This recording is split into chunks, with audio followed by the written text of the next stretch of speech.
What does copyright and registration really mean? As you've probably noticed, because I have it all over the internet, people will not be paid when they are using somebody else's copyright. So,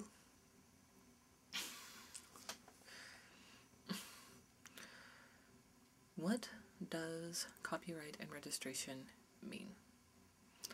Copyright is having the rights to copy somebody else's work who is an original artist. Registration is how the original artist protects themselves from people just making money off of their work. So, a registration of artistic property means that they are the original artist and therefore automatically entitled to use their own work, and the registration lasts 50 years beyond their time of death. If an artist is copyrighted, which means that somebody else used their art to make money, even if it was themselves, then their work is going to be protected 100 years beyond the time of their death. And this is an important thing to notice because YouTube has this issue, and also Google AdSense have this issue about not using other people's copyrighted or registered material. If you're going to do something, you should make it original, or at least give the person who originated it credit. And then if it infringes on somebody else's copyright who actually paid the artist so much money to make money, then that is going to make it so they can't make as much money. And so, flipping through the internet, I've been noticing, well, there's some issues on this point.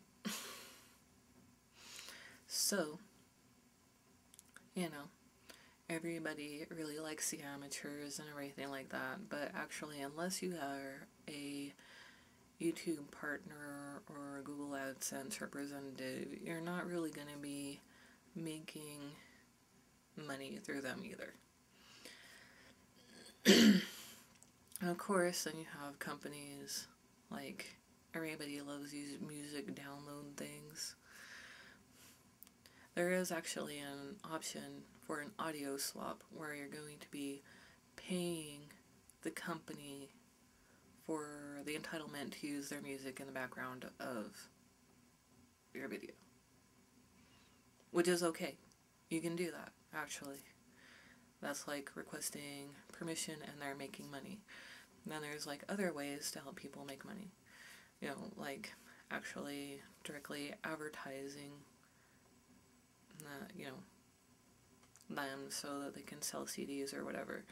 And if you're a serious artist, part of that is making money, so you would want to uphold a system that is going to produce money for yourself also. So why not give other people the same respect that you would expect in advance?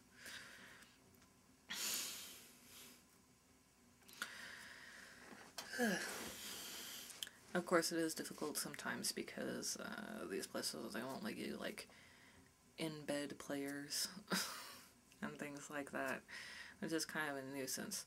So I really like the amateurs, actually, that they upload this stuff so that other people can access it. And since the idea is making money, I've kind of figured out this little loophole where I can advertise for the person And it wouldn't be as good as if, let's say, I could just go directly to their YouTube page and, embed. And so when anybody watches that video, they're going to at least get impressions, maybe clicks.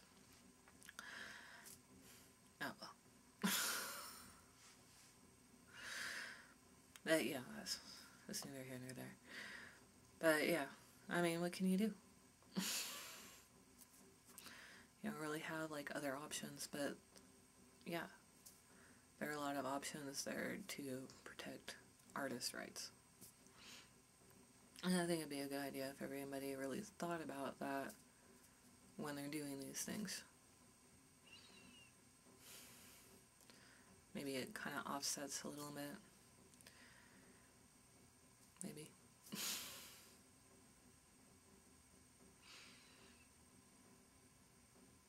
Anyway.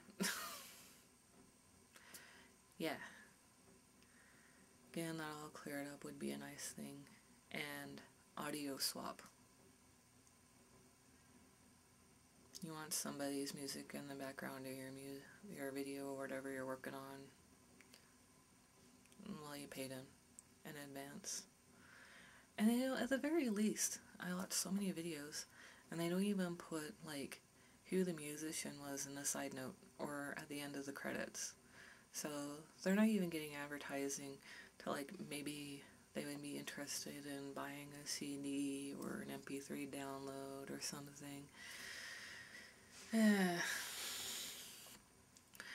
Yeah.